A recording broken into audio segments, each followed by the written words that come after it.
How does a Muslim know that he or she or their loved one possibly has sihr? Take on the responsibility, but first and foremost, arm yourself. Not with the Second Amendment. Arm yourself by turning to Allah, protecting your prayers, doing the adhkar, reading Quran yourself. Assalamu alaikum wa rahmatullah. Welcome back to part 2. And now we're going to jump straight into, we did a good amount of theory. Now I wanted to jump to practicality. And I guess let's begin this part with a very frank and blunt question. How does a Muslim know that he or she or their loved one possibly has sihr? What are the main telltale symptoms? Because we both agree that the majority of cases that people think they're sihr are not sihr. Everybody says this, everybody knows it. So now let's get to the nitty-gritty. Give us some litmus tests that the average person who's in doubt, do I have sihr or not? Is there a jinn? I have something to supernatural or not? What are some of the litmus tests that we recommend, or you recommend to our viewers to do, figure out whether they have supernatural issues or not? Bismillah ar-Rahman ar-Rahim. I wish this was easy, that we had a comprehensive list of check marks to say, if you have condition A, B, and C, you are bewitched. And part of the things that we go through as ruqas when we are reciting verses, at times we are sure, to some extent, as I said, there's no 100% surety because this is all ilm al-ghayb.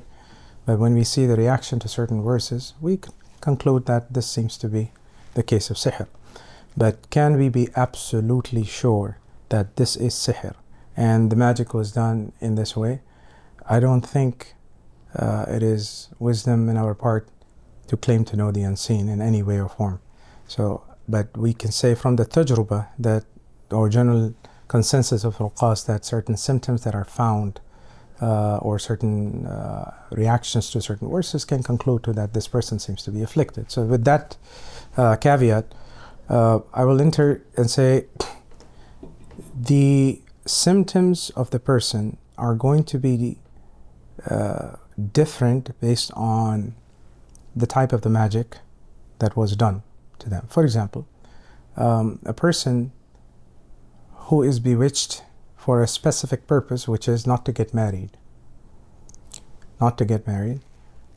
will have failed marriage proposals as such or so, will have a very specific symptom which only that person can recognize to say, look, every time I send a proposal, I don't have a real rationale to why I'm not able to progress. Similarly, a person can say, look, this is happening with my job. Although I'm very skilled, I have no reason for not to be successful. So there cannot be an application, a wider application to say, well, because this condition is specific to that person and the magic was caused for that particular reason. So there's a cause and effect situation here, that the magic was caused to do this and the person is being affected, so the symptoms would be in correspondence to that. So it cannot be that this is a symptom that will be applicable to all. So the magic is caused for a reason and the symptom would be an association with that. However, I want to separate the notion a little bit of magic and the possession. Not every spell will result into the possession, because it depends, as I said earlier, that the magician may be casting just spells and there's a magician that is taking the help of the jinns to do this. If the magician is taking the help of the jinn, then the jinn may choose to enter into the body and cause possession, permanently, temporarily be around you, what have you. That's a different scenario. To say that the person is bewitched is good enough now to say the person is under the spell. But the spell could be by itself, could be with the possession, could be without the possession. And the symptoms may differ accordingly as such. But one thing that is common, and I'm going to go with the most common symptoms, and is something that is practical that anybody and everybody should be able to perform by themselves. Number one is listening to adhan. Listen to the adhan and perhaps maybe listen to it recursively, or observe the person who, when they listen to the azan, they feel the repulsion. They feel not wanting to listen to it. And the second is listening to the Quran, especially Surah Al-Baqarah, or the verses of the magic, right? Verses of Sihr, ayah, Surah Al-Baqarah 102, or ayat of Surah Yunus. There's so many recordings of Ruqya al-Sihr. One can put it on themselves, recite those verses, or play it audibly, put the headphones on, make an intention that you'll be listening with the intention of Ruqya if you don't have them memorized. Listen to it and see how you feel. And if the person is feeling anything than normal, and there are two states. One is the state of khushu', when the person is able to understand the verses, and perhaps if the person starts crying because they understand a commandment of Allah subhanahu wa ta'ala that they're not following.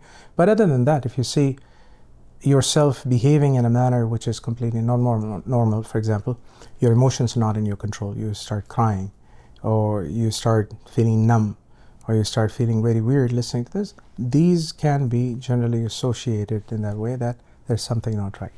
Right? Because this is not a normal symptom for the person to listen to the Quran and behave and react this way. And one can then conclude that there is an affliction. And the procedure again, moving forward to this, would be that you continue to listen to the Ruqya until your symptoms subside.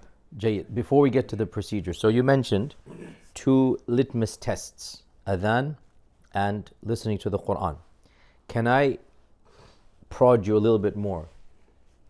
You raised a very awkward reality, and that is, a lot of times there are symptoms of the magic that seem natural, i.e. you're not getting a job, you're not getting married, you're not having children. For example, 3 of the most common magical spells in this case. The problem comes, the average Muslim might not be getting a job because it's a bad economy, because their resume isn't good. Or they're not getting married because of whatever reason, Or it could be a medical issue about not having children, for example, right?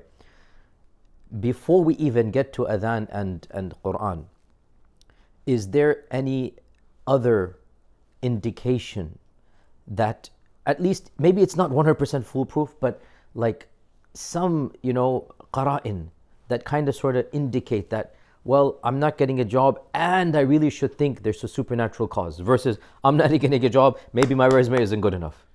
No, thank you for bringing that up. I actually do ask that question. So some of the questionnaires that I make people fill out, I ask them on their medical diagnosis. Although I'm not a doctor, I don't pass any medical advices to anybody, but I want to know if there is any historical, any trauma, because if the person is feeling pain, and I say, well, because of sihr. I say, well, there must have been some incident that you can relate back to why this is stemming from, what's the root cause of it. But in general cases, or I should say that in performing your own diagnosis, you are not able to find a rationale to why this is happening. A person is well educated and perhaps was performing in that capacity earlier. They were very successful, but suddenly something has changed. Exactly, point. That is sudden change. Yes. So I usually, we're not getting into the case of Ayn and Hasad even, but I ask for what triggered it. What was the trigger point? I try to go back to the root cause of when did this start. And in some cases, people do have memory of it. People say, look, everything was right till here, and then I met somebody. Something happened. Exactly. Somebody gave me something. Exactly. I met somebody, I found something. I visited a place. But I want to be very cautious. Shaykh, this is again a problem, and I don't want to create a fitna in the community. I've got to be very careful. I'll give you an example. In a community, an imam came in with a person saying that so and so have caused sihr on me.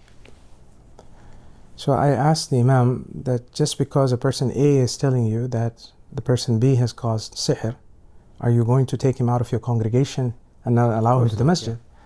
You need to have evidence of this. Of course, yeah. Majority of the times when people bring the case of sihr, that I visited somebody, it generally is in the realm of relatives, right? My so-and-so has done harm to me. It is majority of the times, I would say friends are even less, majority of the times it is your some blood relative or in-laws in some capacity. My guidance to the people who are listening to this, and I tell this to my patients also, that if this is buhtan, you have to be very careful. if you are saying that so and so did this, then you have to create the evidence for it. And if you cannot, then don't go into that. But they give you evidence, for example, so my in-law gave me this ta'weez. But you have to understand that the reason why we are doing this is because there's a lot of cultural aspects which people believe in, and they have nothing to do with the religion. For example, the mother-in-law took a ta'weez from some Maulana that came in and gave them that this is for your protection. And she got them by the dozen and gave it to all the children, and now the children have it. Now one of them got to know that this is wrong, this is not to be done. I don't think that makes the mother-in-law a magician. Obviously not, yeah. She is a recipient of the wrong information, the wrong knowledge, and she passed it on. So we got to be very careful before we go there, and because this can cause a lot of tafarruqat in the family. And أعتصموا بحبل الله جميعا ولا تفرقوا, and this is the fitna that we don't want to cause in the community. So I say to the people, look at the verse of the Quran. When Rasulullah sallallahu alaihi wasallam came to know, he had the knowledge who did it and what was it and how it was done. Labid bin Asim did it. It was caused by the knots. Do we have any narration? At least I haven't read one. Maybe if there is one, please educate me. That Rasulullah sallallahu alaihi wasallam going to the magician and confronting him, say, why did you do this to me? Or undo this. Because the Quran says very clearly, as-sihru inna Allah sayubtil.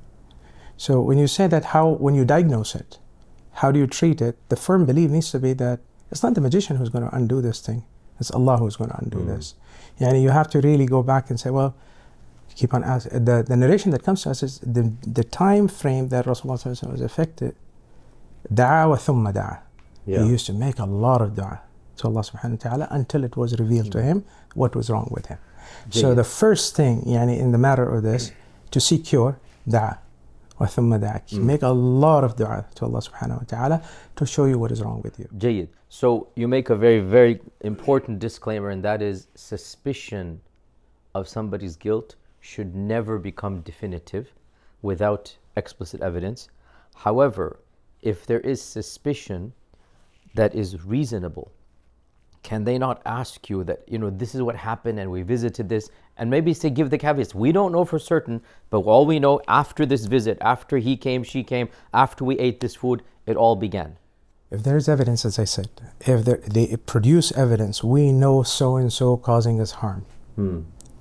And in this matter, my guidance that if it is a blood relative, somebody very close to you, give them da'wah.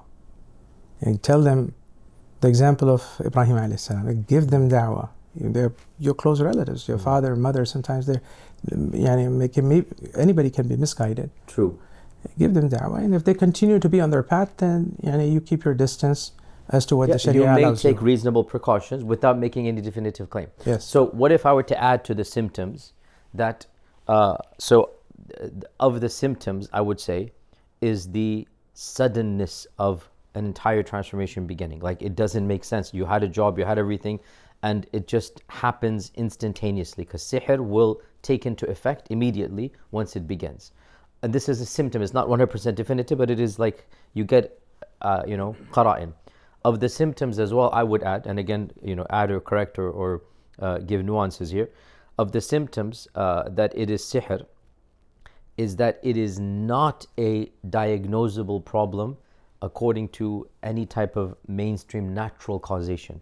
If you can diagnose it according to a natural cause, then by definition it cannot be sihr, because sihr is beyond the natural causes. So, if they cannot have children, and they go to the doctor, and the doctor says, oh, the man has this particular disease, well known, or the woman has this particular issue, well known, we have to treat it.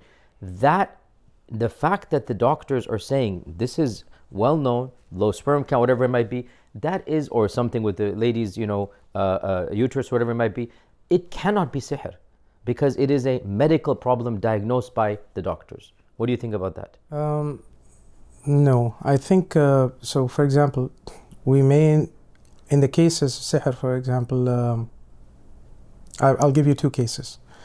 One case, they came in, the woman has pregnancy, and probably the 4th month or 6 months, I don't remember exactly, but around 4 weeks to 8 weeks, somewhere on that, she loses the baby. Every time. Yes. This happens 6 or 7 times. Yes, very common to have the, yeah. Now, according to the doctors, they say, we don't see anything wrong.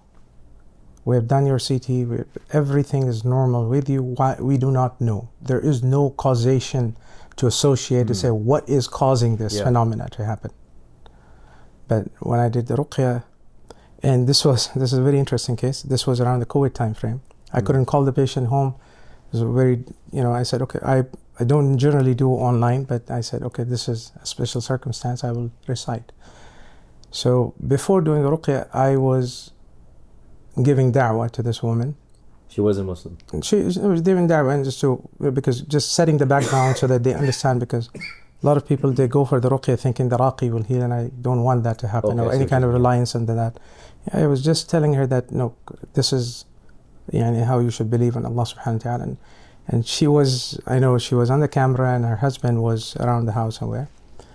And the jinn manifested and started yelling at me, said, stop it. So at that moment I realized that this is, the cause of this matter is completely different. It has nothing to do with the medicine. Yeah, but that's what I'm saying. If it's diagnosable. However, there is a sihr of marda. There is a specific sihr that is done to cause marad, to continuously make the person sick. Now, that is diagnosed. You go to the doctors and say, yes, you are suffering from whatever disease. So it can be diagnosed. But can you go back and say, what caused it? That is where the issue comes in. It's like, what is the root cause of this sickness? Who caused it? How did it happen? You have cases that we visit in ICUs, people are suffering from different sicknesses, very weird. Or sometimes one of the things that we see in this matter is continuous sickness.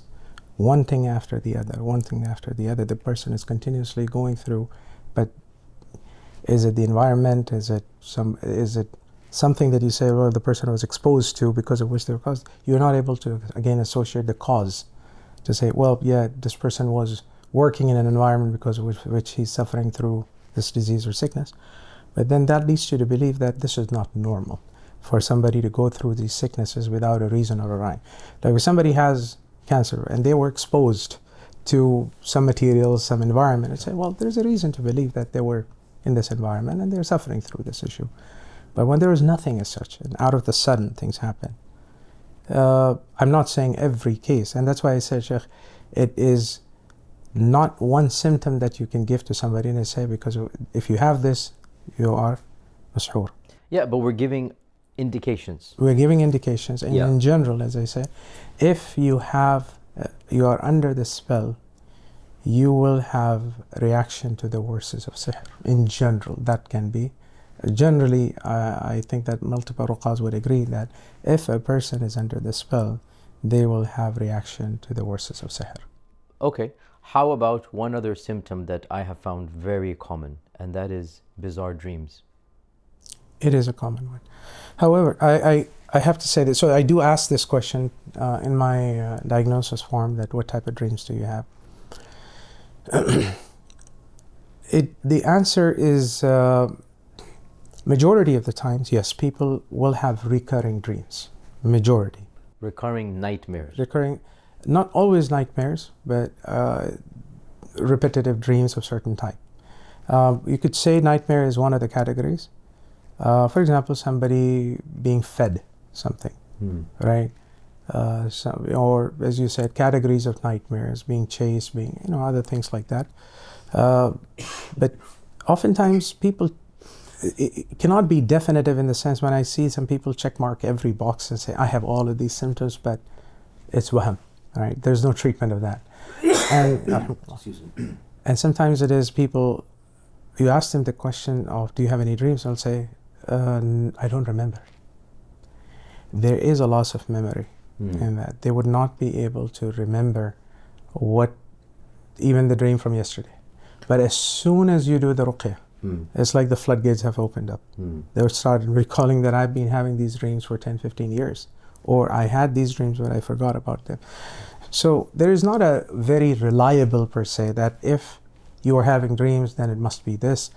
But if you have something that is repeatedly going on, especially as you said, nightmares that you're having repeatedly, those are not normal. They have to be investigated. And The other thing I want to point out also is that the sickness, especially the sihr, is it possible for somebody to be afflicted simultaneously with sihr with Ayn and Hasad, let's say? Yes, it is possible. Just imagine, yani, that somebody has to be having some sort of jealousy with you in order to cause you sihr, right? So it can be hasad with sihr, right? So it's not necessarily that you say, okay, this is the bucket of sihr and these are the symptoms for it. Sometimes we do the ruqya and we find that, all right, we see the reaction of this person to the verses of hasad. But as we are continuing to do the ruqya, we find out, well, there is the person is also reacting to the verses of sihr. So is it possible for the person to be afflicted with multiple spiritual sicknesses? The answer is yes. But given that the segment is for sihr, I would say the easiest is you recite the verse of sihr. And if you do not know, just recite Falaq al-Nas. This was the ruqya of Rasulullah sallallahu alayhi wa sallam. Recite Surah al-Falaq 7 times, 3 times, 5 times, 7 times, as to the whatever that you can. And you blow it on the water, you drink it. Or you recite it on yourself and you blow it. And you see if it's making the difference for you, that you feel differently about it, then there's enough reason to believe that you are under the spell. Jayyid. So one of the main mechanisms then of identifying sihr is the reaction to the adhan and the reaction to tilawah of the Quran. Generally any ibadah. Yes. Generally ibadah. And to be very specific, to recite the verses of sihr. The verses of sihr. And if you don't know them, then you can do Falaq al-Nas. Ayat al-Kursi, Fatiha, Ayat al-Kursi, Falaq al-Nas, InShaAllah. And one of the ways that I have, sometimes it works, not all the time, but sometimes it works, that the person, the parents might think the child, or the brother might think the sister, whatever, that might have sihr, that what you do is you present them water upon which tilawah has been done. Fatiha, Ayatul Kursi, Falaq al-Nas multiple times. And you just do nafath, not actual spinning, but the nafath is done. But you don't need to tell them about that, right? It's just normal water, regular water. And I have found this multiple times, that when they drink it, immediately they spit it out, or they say, what did you give me? Why are you giving me bitter water, or something like this, right? And it's not 100% foolproof, but it has, like, it's happened multiple times where that indication is another litmus test.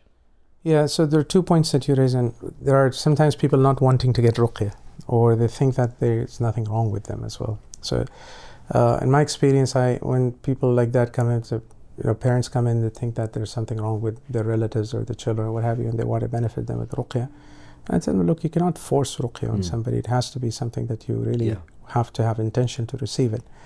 But I asked this question to the Shaykh, that if somebody, that is in need, but they do not want to take the action, how can we benefit them? So one of the methods that you mentioned is that you can recite on the ruqya on the water and have it ready. Let's say if it is the same household, everybody can drink it, and there's no harm, InShaAllah, in the ruqya. There's only benefit. So everybody in the household can drink it and they can be part of it and benefit from it, InShaAllah. Excellent. So then these are some of the symptoms, but you would agree with me that it is possible that you do all of this and you don't see anything, and yet still there is sihr. There is a possibility, yes. How then in that case do you eliminate that possibility? The solution to that is really to be consistent. The idea that people have of ruqya in many cases, that we're going to go and have one session or recite it once and khalas, it's that red button and things are going to pop out and everything will be done. We need to again go back to the lessons from Rasulullah sallallahu alaihi wasallam. The rough time frame he was afflicted was around the duration of 6 months or so. The time of shifa is with Allah subhanahu wa ta'ala, and what he did during that time was da'wah, and the time of shifa was written. So the definition I give to the people is, the definition of shifa, when they expect that, look, they ask the question, for example, before going to the Raqi, how many sessions is it going to take? If I only had the idea, I would tell them 3.5 or 4. So the idea, or in my practice, Shaykh, I try to educate them to say how you perform your own ruqya. In some cases, the first session I will be able to identify that this seems to be the issue, and I will prescribe to them that this is the ruqya that you need to recite and listen to or perform certain actions. Like, for example, reciting on olive oil and applying or drinking certain things, recited water and things like that, or ruqyabat. But in some cases, the first session is not sufficient, that we have to recite. But the last thing we want to do here is we make people dependent on people, right? I think the fundamental of the problem out there where people are looking for ruqya is because number one, they do not know how to perform it. Second, the idea that if we do ruqya, or the fear of if we do ruqya, some harm is going to come to us, because I don't know where this is stemming from, that maybe I'm going to get attacked or something will happen to me. So they refrain from it, and they're looking for somebody to do it for them. But isn't that true though?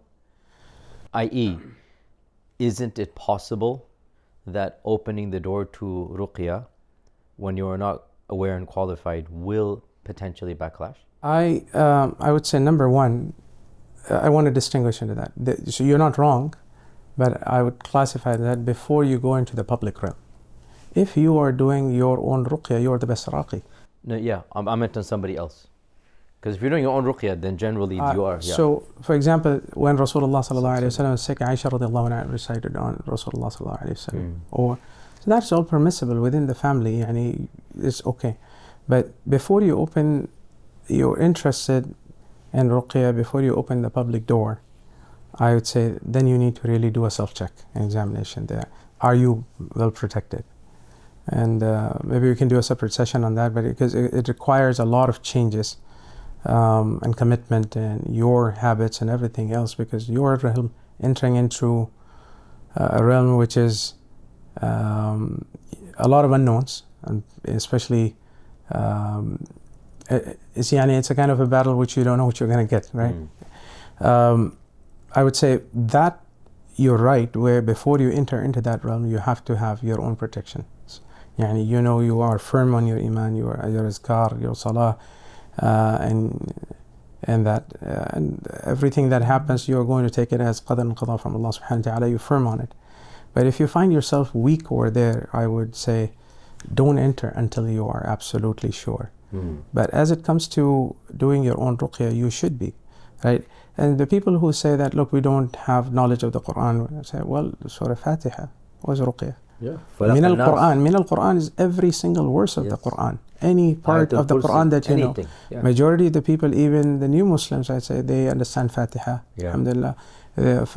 So Falaq al-Nas. So it's not to make this domain complicated. It's really, really very simple. Raq and nafq. Recite and blow. That's it. You know Fatiha, you recite and blow on yourself. And all the topics that we have discussed earlier, the type of the jinn, the type of the magic, all of that. It doesn't matter. It really does not matter. Exactly. When Rasulullah was afflicted, he did not know who did it, how it was done, why it was done. But he still did the ruqya. Exactly. Just look at and say, seek assistance from Allah subhanahu wa ta'ala. Exactly. The rest of the matters, perhaps the people who are interested and the people who want to distinguish from the practices of right and wrong, that is important to understand, that who I go to. Is this person doing the ruqya correctly? Or is this practice correct or this practice not correct? Because majority of us think that this practice is correct, and which has nothing to do with Islam at all.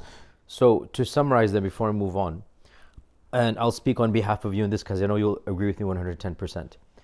The family, the person that thinks that there's sihr in his or her life or somebody in the family's life, they have this simplistic assumption, let me call up Shaykh Talha, Shaykh YQ, let me just go and get a 20-minute session, khalas, it'll be cured, right? And that doesn't work that way. It doesn't work that way. Typically, ruqyas are going to take weeks, months, maybe even years. Yes, maybe, on the off chance it could be a one-off, but generally it is a long, drawn-out process. And I am not even doing this, not even part-time. I have rarely do it, I try to avoid it.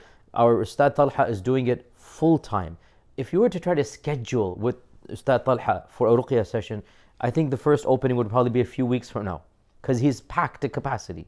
So people have to realize that because there's so many cases, and because other Raqis really are not doing anything that you cannot do yourself. Yes, I agree. Going to a Raqi is very good for multiple reasons. Number one, diagnosis.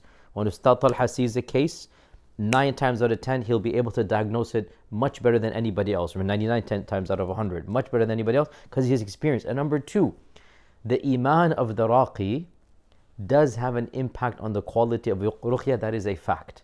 So when a muttaqi, a wali, when a righteous person reads Surah Al-Fatiha, it won't have the same efficiency as the one who doesn't have the taqwa. So it is useful to go to a Raqi, but a Raqi can only do so much.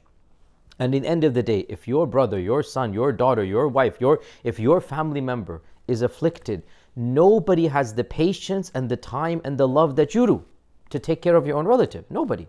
And so what we're telling and suggesting, and that's the purpose of this lecture primarily, is to encourage and motivate you yourself to come closer to Allah and realize, okay, maybe Ustad Talha's Surah Fatiha is going to be at a higher level than yours, but your Surah Fatiha is still the speech of Allah.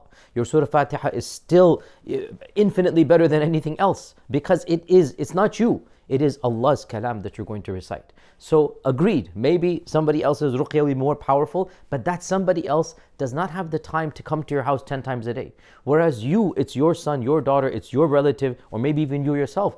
You have vested interest and you have the time and you have the energy. So just like with dua, don't subcontract out. Same with ruqya, you don't have to subcontract out. Take on the responsibility, but first and foremost, arm yourself. Not with the Second Amendment. Arm yourself by turning to Allah, protecting your prayers, doing the adhkar, reading Quran yourself. That's all you need to do, arm yourself. And then once you have that, now you open up the door for ruqya, which now gives me to my next question to you. Let's give some really practical advice, like literally. Suppose, may Allah protect us all, suppose I'm the one that is needing the ruqya done, and you're the one doing ruqya. Show the viewers what exactly is to be done. Suppose I'm the one that is going to be doing that, and what are you going to do? Give us 2 or 3 things about nafath, about recitation. Show the people so that we can explain to them what needs to be done in their houses. So if it has come to the self-ruqya, let's say you're performing ruqya on yourself. Okay. First thing is the intention. You make an intention to Allah subhanahu wa ta'ala that you're going to be reciting this with the intention of ruqya. Ask Allah subhanahu wa ta'ala for shifa kamila ajila from any sickness, known, unknown, seen, unseen. You make a complete dua in that. There are 2 parts to this. So from the ruqya, there are du'as from the sunnah that we know. As you know, Rasulullah ﷺ would recite in Hassan and Hussein. And from the du'as, from the verses in the Quran, they are selective for the verses of Ayn and Hasad, Sahir. There are majmu'ah of that. I'm not going to go over in detail, but you cannot go, but can you give us a reference that they can look up? Very, very simply, a ruqya. Let's say ruqya can be done with Fatiha, reciting Fatiha 7 times. 7 Ayat times al-Kursi 7 times. Surah al-Falaq, al-Nas, and Ikhlas 7 times each. So 777. 777, all of them. How would that show us? Like, you just recite as you're reciting, and you blow it on yourself, or you have a glass of water, let's say, in front of you. You recite and you do a dry spittle. So for example, you have a glass of water in front of you, you say Bismillah ar-Rahman ar-Rahim, Alhamdulillahi Rabbil Alameen, Ar-Rahman ar-Rahim, Malik Yawmiddin. You do a dry spittle on it after every few words, or maybe at the completion of the surah. So both are allowed, like after every Fatiha or after all 7 Fatihas, but you just continuously do the dry spit, the nafath. Nafath on the water, and the water is recited upon. Okay. Now, there is no my recited water is not better than your recited water. And if somebody wants to benefit their family and the father knows how to recite ruqya, he can recite and give it to his entire family. There's no special water. The water is recited, and some people go and say, well, that shaykh has barakah, and Allahu a'lam, you can have anybody recite, but can you be self-sufficient in this matter? The answer is yes, if you know Fatiha. And I think so. Part of the reason I wanted to do this with you is the solution to the problem is not to create more ruqas. Exactly. The solution to the problem is that everybody learns the right and the wrong, and they feel that empowered that this is the sunnah of Rasulullah sallallahu alaihi wasallam. Okay. Right? The azkar, when Falaq al-Nas were revealed, his azkar ba'd al-salah included Falaq al-Nas. So this was the proactive mechanism of protecting himself from one salah to the other salah. Azkar al-sabah, from morning to evening and evening to morning. So, if we are proactive, InShaAllah, that should cause the reduction. And also being vulnerable to the superstition out there. Jayyid. So this is now with regards to reciting over the water. How about reciting Quran? You open up Surah Baqarah. An average Muslim is going to be, struggling. Is that a problem that they're not able to recite fluently? Is that going to impact? They're going to say, I don't know, I'm going to have to recite slowly. Is that an issue? It's not an issue, Sheikh. The idea is not to burden the person with ما تيسر, whatever is easy for you. The entire Quran, من القرآن ما هو شفاء. So whatever you can recite from memory, recite it from memory. In fact, when I get the spectrum of the patients, some who are huffaz, some who know the Quran memorized, some of them know by the tarjuma, and some of them just know a few verses. So instead of giving the entire, the similar treatment to everybody, we ask, do you know how to recite Quran? The person says yes. Then you give them the assignments accordingly. A person who is just reverted, let's say, and barely can recite Fatiha, you don't tell them to recite Surah Al-Baqarah. It's a burden. No, the average Muslim can recite, but slowly. The practicality of that is, I've seen this, the practicality of that, you give an assignment. Although sometimes I feel this is a case that requires Surah Al-Baqarah to be recited more regularly. But here is a case that the person does not even pray. So we have to go use the hikmah in this matter and say, forget the ruqya for a second. Just start establishing prayer first. Then after a week you tell them, okay, now start reciting these surahs. To the point where you see somebody that comes in and says, Alhamdulillah, I'm a hafiz. For him, Surah Baqarah is 2 hours, maybe an hour and a half.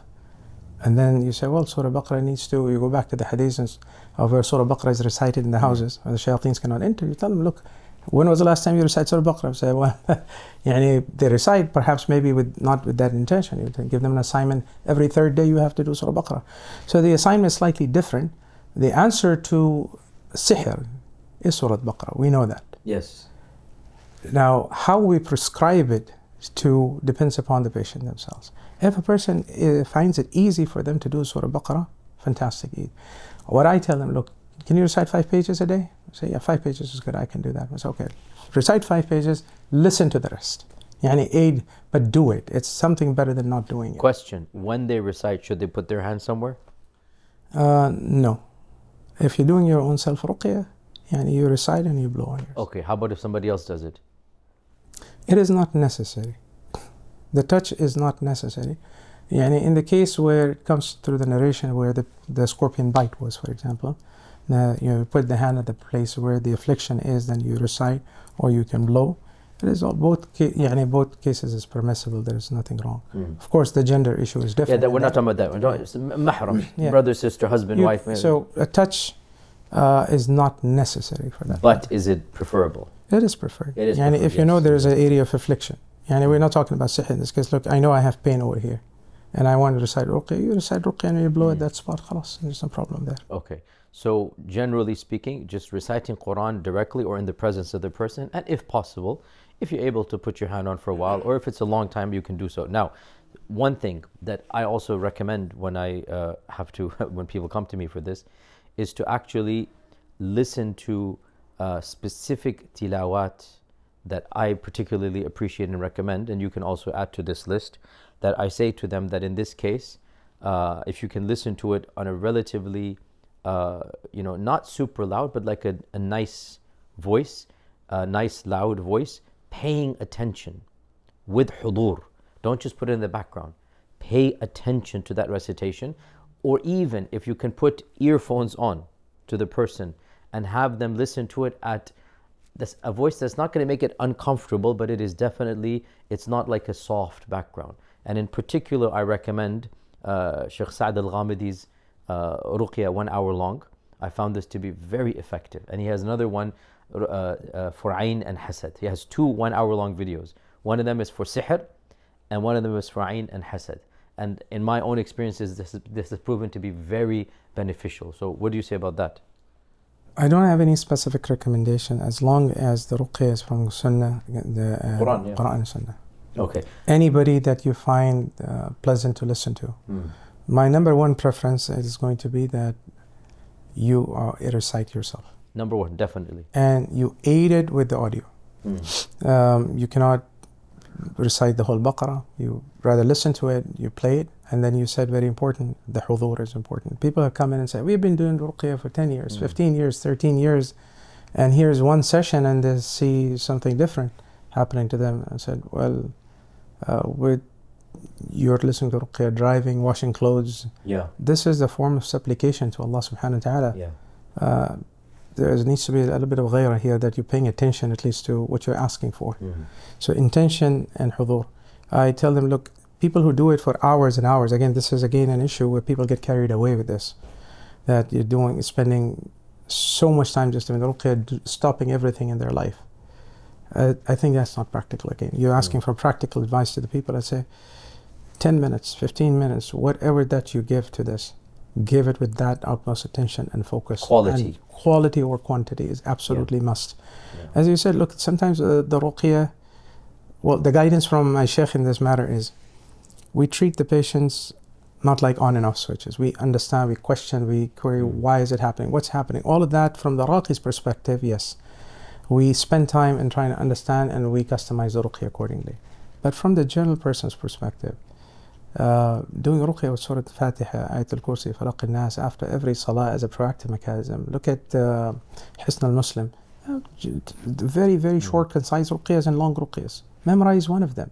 Probably half of it you already have memorized, half the surahs you would have memorized. And if nothing comes to your mind, just Fatiha.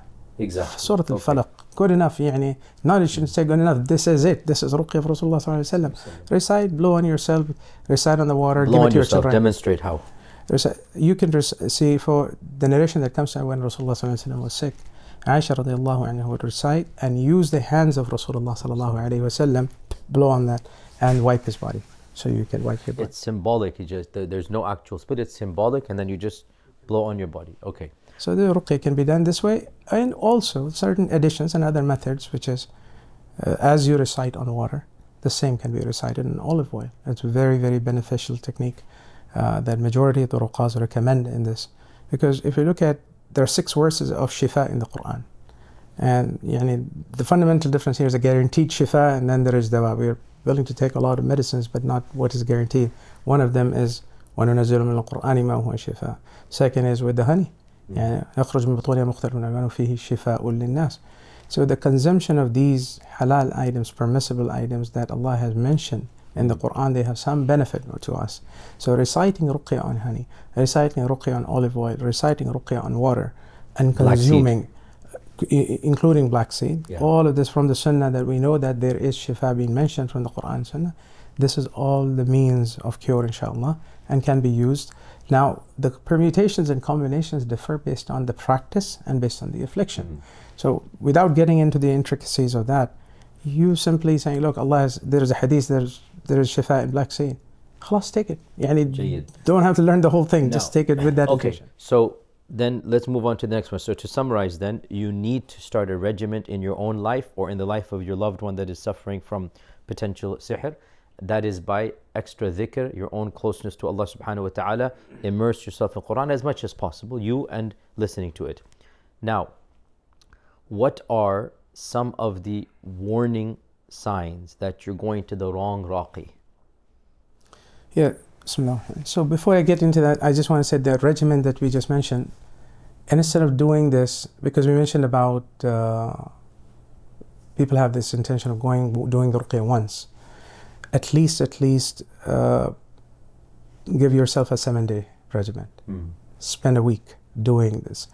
And one of the observations that I want to impart this advice is that people have benefit from the ruqya in the first 7 days, and they suddenly leave the goodness out.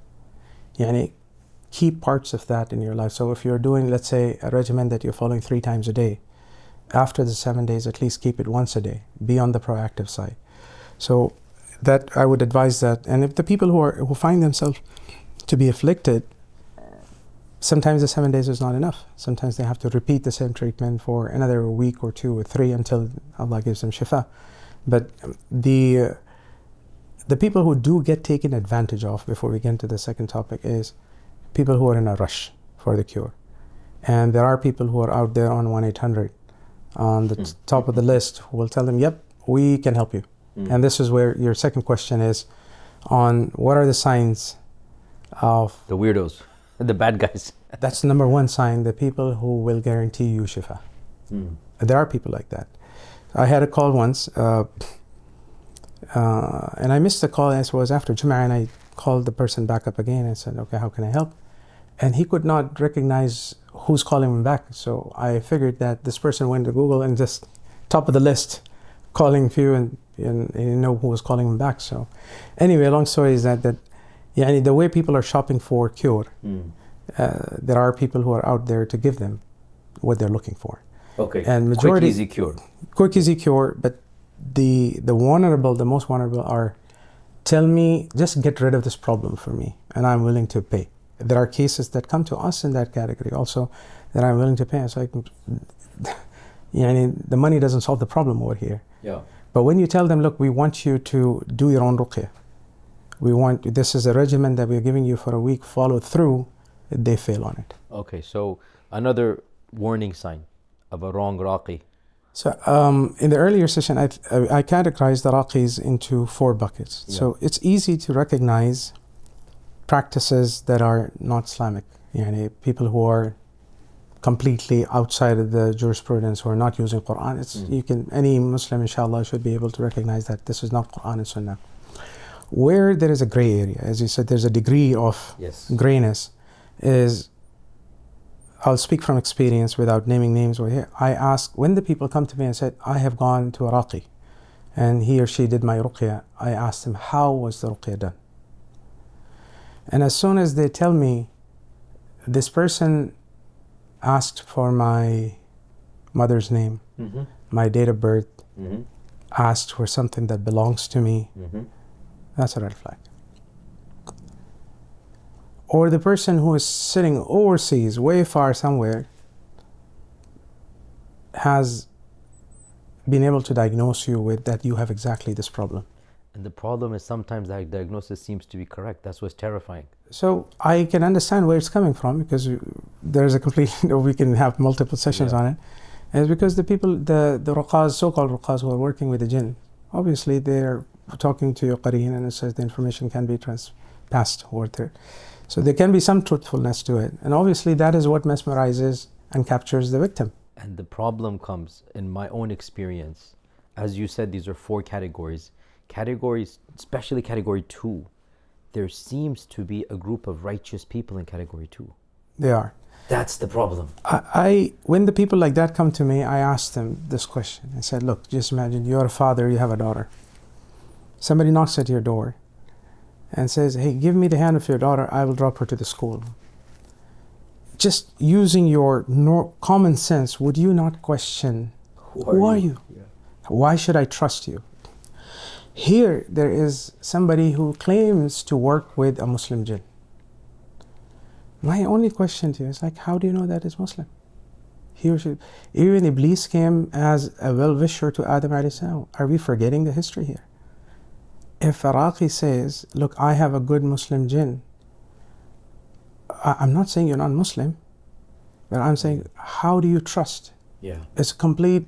I told you the job offer, we talked about another Raqi, that they will come to you as a well-wisher. They will come to you as to benefit you, not to harm you. And sometimes even the righteous Raqi is deceived. Exactly. So when a person under instead of you getting mesmerized, and this is where the common man will think, this person has special knowledge. Yeah.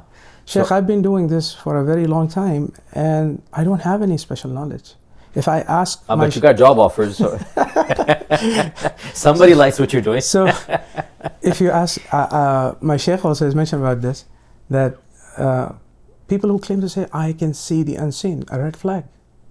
How can you see the unseen when Allah has kept something hidden? Exactly. That is supposedly a special knowledge. That is lie. So I want to say something here that almost 15 years ago, I gave a very detailed lecture, which is still online, about black magic.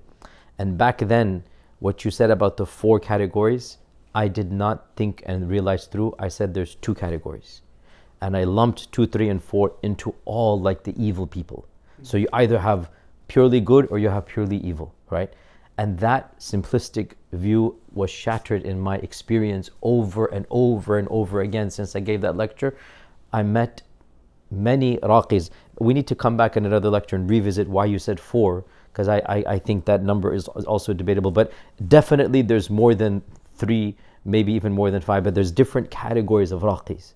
And there are a group of Raqis that are not fully in green safety zone, and they're definitely not in the red zone.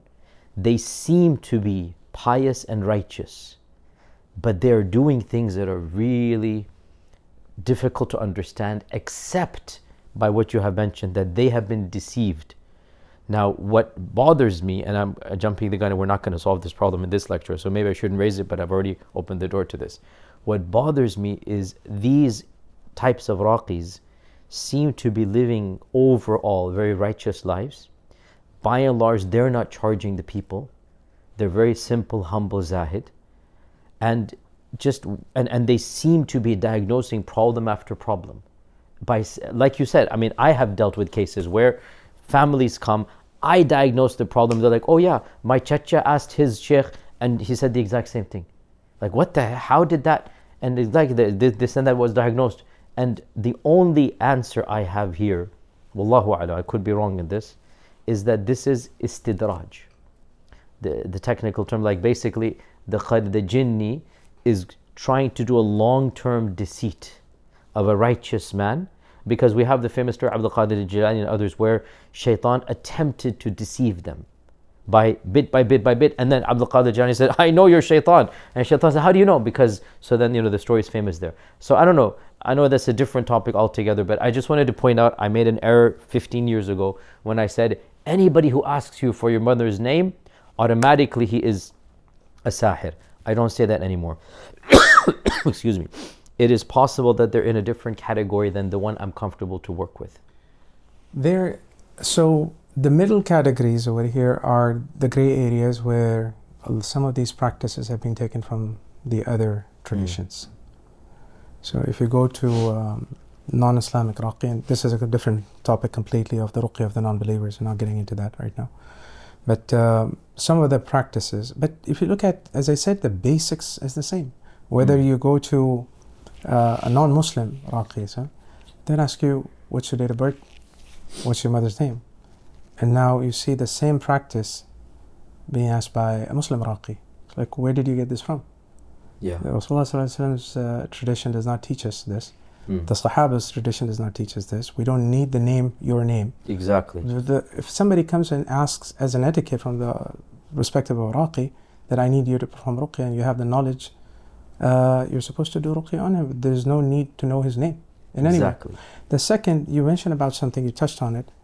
The misnomer on this is, if a Raqi charges money, then there's something wrong with that. Actually, this is wrong, because people generally miscategorize that, look, a Ruqya service should be completely free or charged. If somebody is charging money, then he is also put into the wrong bucket. The evidence of this is that the person who performed the Ruqya on the scorpion bite, he took the reward as 2 rams. Yes. And from that ram, even Rasulullah ﷺ took a share.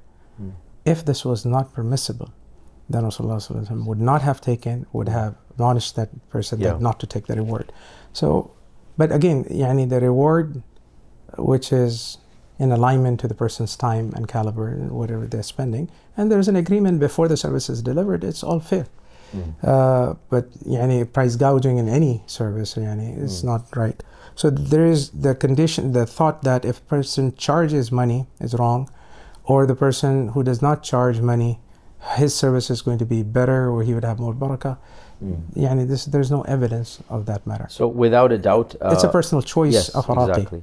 Without a doubt, given the world we live in, it is not fair to assume that Raqi can give you his time and energy, without recompensing. And in fact, there are some people that I have actually almost forced them to quit their day jobs and to become Raqis full time, because the community needs their services, even though they were not willing to do that. And I have emotionally blackmailed them by saying it is fard ayn and we're not going to point any fingers at anybody, but like the reality is the community needs the services of people. They have 9 to 5 jobs, and if they're volunteering an hour a day, it's not enough for the community.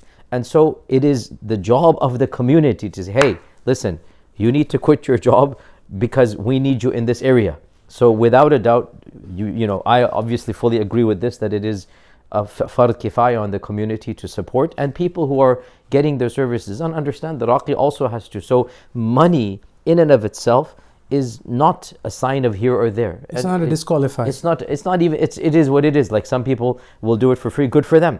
And some evil people do it for free, you know. So it doesn't mean anything. It doesn't mean anything. It doesn't mean anything. Jayyid. Now, before we wind up, there's a few very key questions that need to be asked here.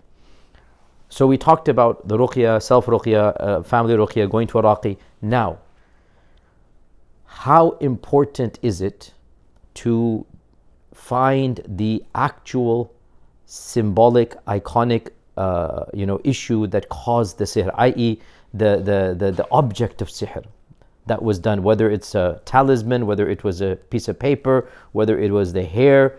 How important is it to find that actual object? Number one. Number two, how does one find that object? And number three, how does one dispose of that object? 3 separate questions. Bismillah ar-Rahman ar-Rahim. So I'll speak, again, this is an area of tajruba from different urqas. I'll speak from my tajruba. The sihr can be located within the body, number one. Or the sihr could be somewhere outside of the body. If the sihr is within the person's body, let's say, for example, the sihr is eaten or drinking, or there's a knot inside the body, then you know that you are in possession of that, let's say somewhere inside the body, which is causing the problem, and there are techniques to that. In other cases, there are sihr that was done far away. Graveyard. Fish you mentioned, that's really terrifying. Yeah, a fish ate it and went to the ocean, you cannot find it. How can you find it? In the case, so I go back. I go scuba diving, but I don't find sihr down there, no. But you will see some videos that they have. Yeah, I have seen those videos actually, it's crazy. People do that. Yeah. So, if in the case, so I had a case, very interesting because you brought this topic. A newlywed got into a house and the symptoms were that they're inside the house, they would get headaches. And they get outside of the house, they're normal. No headache, yeah. So, upon investigation, it was found that somebody, when the house was being constructed and the foundation, they put a ta'weez in there. So, now to find that, you have to destroy the house. So what do you do in that case? Either you change the house or you look and undo the sihr or so. In the case of Rasulullah sallallahu alaihi wasallam, we know that the location of the magic was identified. It was, neutralized, and alhamdulillah, khalas, he moved on from there, right? The ruqya was done and the effect was nullified. Now, if the magic is found to be within the person, then there are techniques to get rid of it. And I'll name a few, mention a few. For example, let's say if it is eaten magic, then what works is sina makki, that you make the sina drink, it's a laxative. You drink it until the whole thing that you have Sana eaten. is an herb. Sana is a herb. Sana is an herb, and if you get it from Mecca or Medina, or Medina as long as it's sana, you can find it over here in any. And if you cannot find Mecca, Medina, any sana. Any sana. You recite, you make the ruqya water with the verses of Ayat al-Sihr and Fatiha, Ayat al-Kursi, Falaq al-Nas.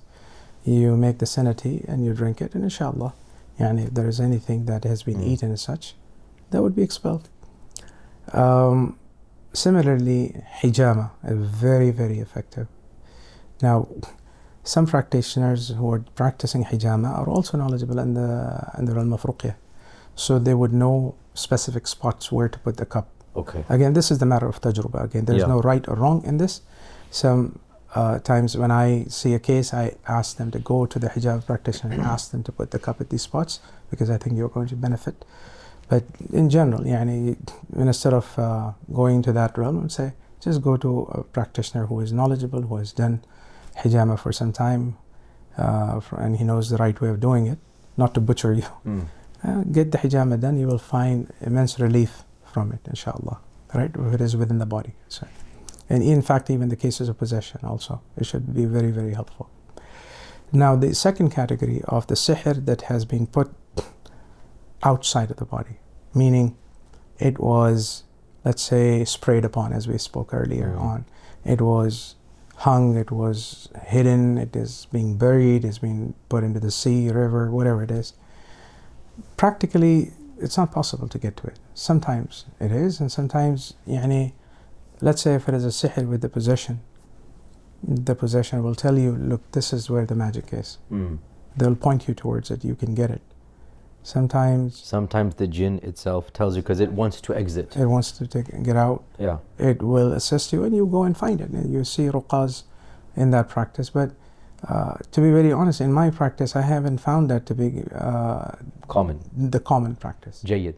What if I were to say one thing that I found to be not common, but at least 40% of the time, 30-40% of the time when I've done it, it works. And that is, I tell the patient that make dua to Allah, especially during tahajjud. Make dua to Allah to show you the place of the sihr in a dream. This is where I was getting to. The third is, and this is common with the practice of Rasulullah dua wa thumma dua, until it was revealed to him. Yeah.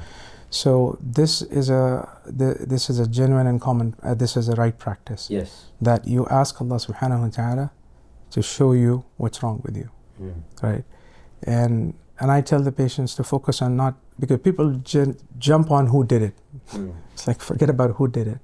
You worry about what is wrong with you and ask for cure from Allah subhanahu wa ta'ala. So I just want to mention a story here because I just came to remember.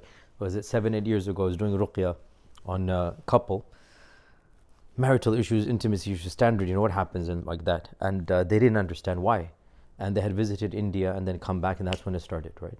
So I said, I mean, it's so obvious to me, so you know. You went to the root cause and diagnosed. Exactly, like right after they visit India. So what was the issue at hand? And then, you know, the wife said, I feel that it is my mother-in-law. Now, by the way, it's very common to misunderstand mother-in-law, father-in-law dynamics. More than 50% of my case go right to that point. Yeah, so I said, okay, make dua to Allah to see. And then she said that even the son said, you know, my mother does dabble with these types of things. Even the son wasn't fully ruling that. I said, make dua to Allah if you can see the source. She comes to me, and the next session, I saw vividly her bedroom and her closet, and there was something in that I saw right there, and my heart said it's there. So I said to the son, take a trip to India just to go visit, and when she's not there, right, go exactly where your wife has seen in the dream, and then, you know, bring that back. SubhanAllah, he found that literally his wife saw in the dream. He found that exact, you know, location. The sihr was right there. So it happens like this. It is a very genuine practice. There's nothing wrong with it. Yeah. So then you can make Allah subhanahu wa ta'ala to reveal to you if there is sihr, then to show you where the makan is sihr, and more importantly, to also undo the effect of it. So we're getting there. So then the first question, well, actually we didn't answer the first question. How important or necessary is it? That was the first question. I think if you find it, it makes things easier. Exactly, but it is not essential. It is not, it is, as I told you, a couple of examples that in some cases it's not practical. Exactly. So it's just the practicality of it is not there. So to answer the question, it's important but not necessary. If you find it, it's good. And if not, you can still solve it. Okay. Second, how do you find it? We said a number of ways. Either literally somebody tells you, some human being that is involved tells you, or the jinn tells you, and it is reasonable to believe the jinn, because again, the jinns are liars. But there are, like, if it's terrified, if it wants you to, a lot of times, and if it tells you a place that is generic, it's not telling you to go to the end of the world, for example, right? Or in this case, it's the house of my husband in India, which is reasonable for him to go on a trip, right? You can verify it physically, or you can ask Allah in a dream. Okay, so now we answer that question. Now, the next question then, khalas, we have it. We got the physical thing. It is tied up, it is this, it is that. What should the average person do to untie it? Is it dangerous for them to destroy it? Like what? So Bismillah, go ahead with this. Depends upon what you find. The most common, so sometimes the sihr is done with objects and pins and needles. Sometimes it is with perishable items as well, like fish or dead animal or something. Sometimes it is just written on paper. Sometimes it is blood or najasa and everything. Yes. So it is, I would recommend that anybody who is undoing to at least have some surety that it's not touching them. So maybe wearing a glove or so is recommended. Then the easiest way is, let's say this is an amulet. So while you're opening the knots on it, every single knot needs to be undone. But as you're undoing the knots or the folds of the ta'weez, you keep on reciting Surah Al-Falaq. Reciting and blowing, or recite and blow. Recite and blow. Recite and blow. It's continuous. Yeah. And whatever that you find in that as you open, the contents of that ta'weez or the contents of that amulet as such, have the Ruqya water prepared in a bowl, and you submerge that entire thing into it. Oh wait, so then as you're reciting, you already have a bowl prepared. You prepare a bowl of Ruqya water, I recite. Okay, so you've already recited on that one. And so as you're reciting, you dispose of it in the bowl. You don't just throw it away. You don't. There are practices that I've heard of that people just throw it like that and people burn it. All of that, I would say, should be the secondary step. Prior to, you need to dismantle it. Yes. So you dismantle it by opening it up, cutting the knots, undoing the whole thing, and putting that or submersing it under the water till the writings wipe off. And sometimes the writings would not go away because whatever material was used or so. How about burning rather than putting in water? After that you have submersed it, neutralized it essentially, then you can get rid of it. You can tear it apart, you can burn it, and the water that is left from the bowl, discarded in a place here generally where people don't walk. Okay. So, somewhere in the corner somewhere. Okay. So is it correct to say, the way I say this is that however you find the sihr packed up, logically unpack it. So if it is knots, then cut the knots, for example. If it is pins, then take the pins out. Like whatever packaging you find, it's clearly been packaged. Your job is to unpackage it. The exact opposite. And as you unpackage it, you will be reciting. This is where it's useful to have a Raqi, because again you need, but if not, then you don't need one. You will be reciting specifically, if you can, the verses that have to do with that type of sihr, for example, right? من شر النفاثات في العقد, for example. Yeah, in general I would say just Surah Al-Falaq, InShaAllah. Or if they know the verses of sihr, then they can. إن الله سيبطله. Sihr, إن الله سيبطله, if they know this much. Exactly. Say Bismillah and recite that. Yeah. Then there's slightly different types also, without getting too much into detail. Sometimes the sihr is done, which is engraved. So for example, it is in a khatam. A khatam, people wearing rings. A ring. There is a ta'weez engraved behind it. Or there's a bracelet, there's a ta'weez on it. Or there's people, a lawh, they hang on the walls, there's ta'weez behind it, and when it's all engraved. If you find something like that, then it needs to be hammered out. Hammered. It needs to be hammered till there's that entire amulet is sort of discarded in a way and not visible to you. Okay. But the metal can be repurposed. There's no issue with that. Okay. The metal can be repurposed again, as long as what was engraved on it has been destroyed. And the reason why it is the most effective mechanism to battle sihr is that once that iconic symbol is destroyed, effectively the sihr is lifted instantaneously most of the time. Bismillah. As-sihr in Allah sabta. Yeah, so that's why it is useful to find. Otherwise, if it's not, then it'll just take much longer, and in the end, obviously, Allah is the one that is in charge. Jayyid. So as we're winding down, I want to ask you one question, and then I'm going to leave the floor for you for anything that I might not have asked that you think needs to be said.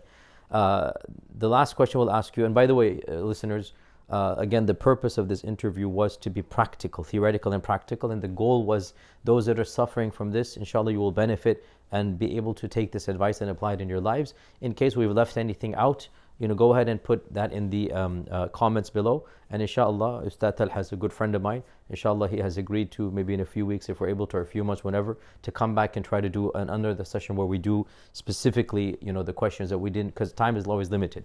So the last question I want to leave you with is, we talked about sihr. That was the main purpose of our lecture, of our interview today. Obviously, there's other things besides sihr. There's Ayn and Hasad, and I'm giving a lecture on that, InShaAllah, which will also be uploaded. But very briefly, just the end user. Let's not get into theory right now. How does the end user, how does the lay person differentiate? Okay, they know there's something supernatural. How do they know if it is sihr versus Ayn and Hasad? It's a very tough question. Your pause already told me it's a tough question. Because for the ruqas themselves, for us getting to the bottom of this question, we're not always certain. Exactly. I will be very honest with you. Yeah. When the patients come to us, what helps us in diagnosis? Let's put it this way. How do we diagnose, or how do I diagnose? It is important to understand the history of where the patient is coming from. When did the symptoms start? What type of dreams do they have? And if the occurrences are random, or they are sort of a couple of times a week or what have you, the frequencies of that. But that said, among the list of symptoms, what I have learned is that till today, and in fact one of the Raqis mentioned it very correctly, that it is not possible to collect all of the symptoms of Ayn and Hasad into one bucket. However, there is an ijma' on ruqa that some of the symptoms are common. Okay. Common, and can be said, look, generally people suffering through Ayn and Hasad, they will have these symptoms. Now, let's hear them. So, we're now changing subjects slightly on the Ayn and Hasad. So, for example, people who are suffering through Ayn and Hasad. But again, as I say this to you, from this list, one can also say, well, these are common symptoms found in the people of sihr as well. Yeah. So there's an overlap of some of these symptoms. And that's why I said that when you go to the Raqi, he may find multiple symptoms. But is it absolutely essential for you to get a proper diagnosis first before you treat yourself? Not necessary. If as long as you're benefiting from the Ruqya, khalas, keep on doing your Ruqya, you don't need to. But if the matter seems to be complicated, and where you see now you're doing your Ruqya and you're not able to get to the bottom of it, the Ruqas can come with their tajruba and perhaps give you from their advice to say specifically recite this Ruqya or this verse and this many times and such. This is again from the tajruba. There's no guarantee. The guarantee is with Allah subhanahu wa ta'ala for shifa. So in that realm, the dreams are a good indicator. The dreams are a good indicator of the type of affliction at times. Would you like to share with us at least one difference or one? Yeah, and the caveat, I am a student of knowledge in this area. I'm not an expert in interpreting dreams as such or so, but generally, for example, people who do not have a sound sleep, they get up in the middle of the night, and in this category they would be just sweating, right? Number two, conditions. So which one is this, sihr or this can be associated to both, but Ayn and Hasad, or this can be associated to possession as well. But more is it Ayn, or more is it sihr? Let me get to the more part later, because it needs to be combined with a few others. So it's not just one symptom giveaway. We look at one and then keep on adding. For example, now this person is not having a sound sleep. The second is, you look at abnormal body temperatures. Somebody feeling very cold or very hot suddenly. They start feeling, you're sitting among the people, you're the only one who says, turn on the fan. I feel suffocated, I feel hot. Or somebody always feeling cold, baruda in the body, right? All just cold and numbness in the hand, numbness in the leg. This is a common symptom of Ayn and Hasad. As the person is listening to the verses of Ayn and Hasad, or Surah Al-Qalam, ayah number 51. وَإِنْ يَكَادُ الَّذِينَ كَفَرُوا لَيُزْلِقُونَكَ بِأَبْصَارِهِمْ لَمَّا سَمِعُوا الذِّكْرَ وَيَقُولُونَ You will see them afflicted, right? A person having lower back pain, loss of hair, these are commonly known symptoms. For Ayn. For Ayn. Yeah. Lethargy, extreme amount, especially in the matters of salah. As soon, I had a patient, I know this because I've seen and observed this. As soon as he goes and says, Allahu Akbar, he'll take a yawn. Normally he's just sitting and nothing's wrong with him. And that's Ayn usually. A constant yawning. You'll see a lot of yawning, and then also in practicality, and practical life, lethargy. Just these people are not generally like that, or they were not like that before. They're very active, very productive, have the skills to perform, but you see a transformation. So guys, careful. If you're lazy your whole life, don't blame Ayn, okay? If you've just been, if you've been lazy your whole life, no. This is like a sudden change where you are active and then for some reason you cannot understand. So practical example, I got a student. She said, I never had a B in my life. A straight A student. And the person said, I just don't feel like going to school anymore. Instantaneously. So I asked the question, did somebody abuse you? Did something happen that you just don't want to go to this institution anymore? Nothing, I just don't know why. But then you see the result of that, what happens is that these people are now depressed. Depression is another part of it. Again, I'm not a doctor, I'm not diagnosing depression, but I'm saying what I observe. Because part of it, which is leading to that symptom, is they know they are capable of performing. Yeah. They have the skills. And they've done it in the past, good maybe. At this. Exactly, yes. But a now sudden, inexplicable change. Just that not being able to execute on that, or not being able to produce or perform, that makes them feel that way. So there are extreme cases also in this bucket, but these are enough for a person to say, look, I was good at something. It's not to begin with like I never did it, now you blame on Ayn and Hasad. The same goes with relationships, because it can affect any aspect of your life. For the sihr, my definition, I've seen many definitions in the more simplistic form, is that to influence the behavior of a person through his heart or mind. So for example, you look at the verse of the Quran, فَسَحَرُوا أَعْيُنَ النَّاسِ وَاسْتَرْهَبُوهُم. They bewitched the eyes. For what? تَخَيَّلُوا. إِلَيْهِمْ سِحْرٌ أَنَّهَا تَسْعَى. They started to imagine that this was real.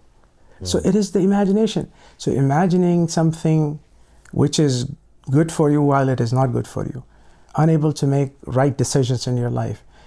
Doing everything right in your business, in your relationship and everything, you feel like stuck. It's like some other people did take the same decision, they were able to move forward. I'm doing everything the same way, but I'm not able to. Practically, it's not making sense to me that I did something wrong over here. All of these, especially in relationship as well, that you're trying to do everything right, but the relationships are not moving forward. Could be said in any category. As I said, they cannot be just, okay, this is sihr and that is not sihr. But one thing I don't do is that I'm not quick to call judgment on this is sihr or this is Ayn. Unless absolutely there are so many symptoms, even regardless of the number of symptoms that I say that, look, I need to recite on you. And once there is a confirmation that the symptoms are matching the reactions to the verses, then I tell the patient that your symptoms are corresponding to somebody that would be under the spell. Exactly. Because for me, it is not appropriate, even as a practitioner, to comment with confirmation that you are bewitched. Until the verses themselves clearly even give you... the Shaykh Yasir, because you have to be careful that how can you there, because the entire realm is unseen. For me to say you are bewitched, versus you have Ayn?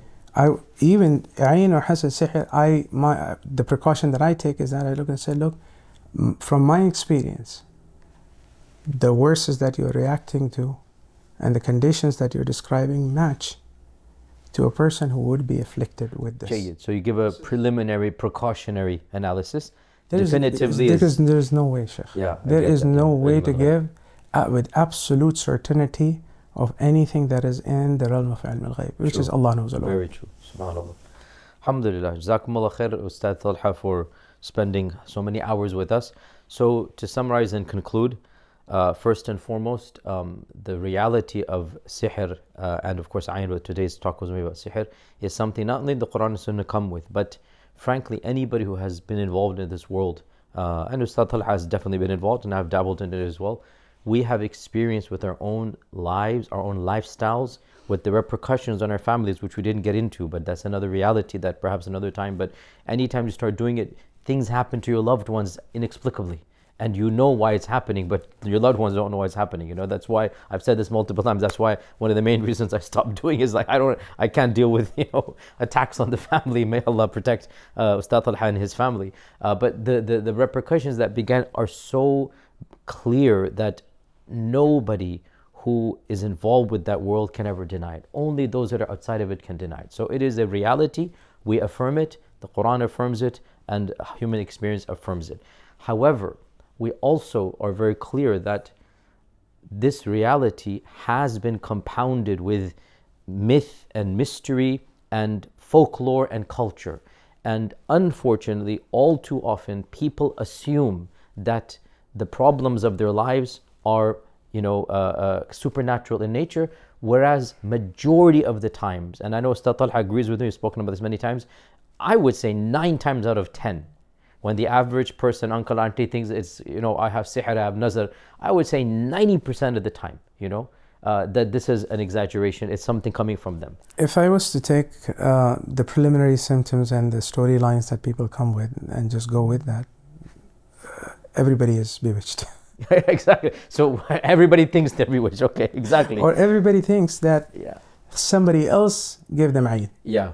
Well, if you understand the reality of Ayn and Hasad, even that you're capable of giving yourself Ayn. Yes. So the majority of the times it's not actually there, but they are just blaming it on this. And that's why some people have even denied it, because when, and there are many educated scholars who deny its reality because they're just sick and tired of people blaming everything. Oh, I'm lazy. No, actually it's Ayn. You know what I'm saying? Like that, we talked about this. However, I firmly believe in it, and obviously Ustad Talha does as well. So our purpose in today's lecture was very simple, and that is to give you the basic understanding of this reality. The Sahir is not an entity you should fear, not at all. The Sahir is a servant, a'udhu billah, is a worshipper of the devil, a'udhu billah.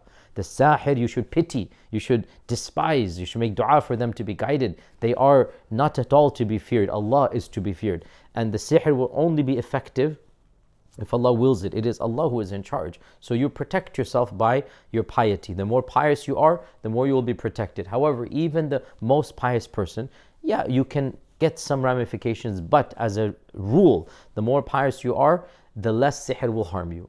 However, the most pious person, the Prophet ﷺ, was maybe affected just the slightest bit by some effects, and that indicates no matter how pious you are, it is possible that some effects will come to you. If that happens, then analyze it, diagnose it. If you need to go to Raqi, if possible, go to Raqi. But going to Raqi is not at all necessary. You can do it yourself. In fact, you must do it yourself, because Raqis are not enough in the world for you to do them anyway. So get some courage, turn to Allah subhanahu wa ta'ala for that courage, be pious, start your prayers regularly, make your adhkar, sit after Fajr and after Asr, sit and do the adhkar, or after Maghrib, sit and just do your adhkar for extra 10-20 minutes every single day. That's your number one fortification. Start praying tahajjud. If you or your loved one is suffering from sihr, tahajjud is the cure. Pray tahajjud so that you are fortified, and then start doing ruqya on yourself or your loved one. If you can read Surah Baqarah, excellent. If you cannot, whatever you can read, sit there and read. And also, along with reading, listen to the Quran. Listen to it. Again, I've recommended Sa'ad al-Ghamidi, but anybody that you have there, any person, listen to it with your earphones or listen to it in the household with attention. Don't just put it in the background. Listen with qalb, like paying attention, and with the intention of this recitation positively affecting you. And then if possible, if it is sihr, if you can figure out where the item is and you can demolish it, excellent. If not, then it's not the end of the world at all. You can continue to do ruqya. It might take longer, but ruqya will always benefit you. And in the end, Allah subhanahu wa ta'ala will be the one Inna Allah sayubtiluhu. Allah will be the one who will eliminate the sihr. You don't need anybody else. You need Allah subhanahu wa ta'ala. Make dua to Allah, read Quran, pray tahajjud, do your adhkar, and this is the way to eliminate sihr. There is no other way to do it. Going to somebody, paying them some money, that's nothing. That's not going to eliminate the sihr. You have to do it yourself by continuously turning to Allah and eliminating the evil from your life. And inshallah, with this, I'd like to thank once again Ustad Talha for spending really the entire day. We had to go over some times and shoots here. But inshallah, listen, brothers and sisters, the goal was to benefit you. Leave your comments and leave questions that we haven't answered. We're going to inshallah compile those questions and then inshallah come back for a later lecture and go over them so that we all have the practical advice. May Allah subhanahu wa ta'ala protect all of us. May Allah azza wa jal keep our hearts pure. May Allah azza wa jal protect us from the evil of the shayateen, from the waswas, from the khannas. And may Allah azza wa jal grant us all a righteous life and a good death and a resurrection in Jannat al-Firdaus. Allah jazakumullahu khairan. Assalamu alaikum wa rahmatullahi wa barakatuh. فيا ذلي ويا خجلي إذا ما قال لي ربي أما استحييته تعصيني ولا تخشى من العتب وتخفي الذنب عن خلقي وتأبى في الهوى قربي فتب مما جنيت عسى تعود إلى رضا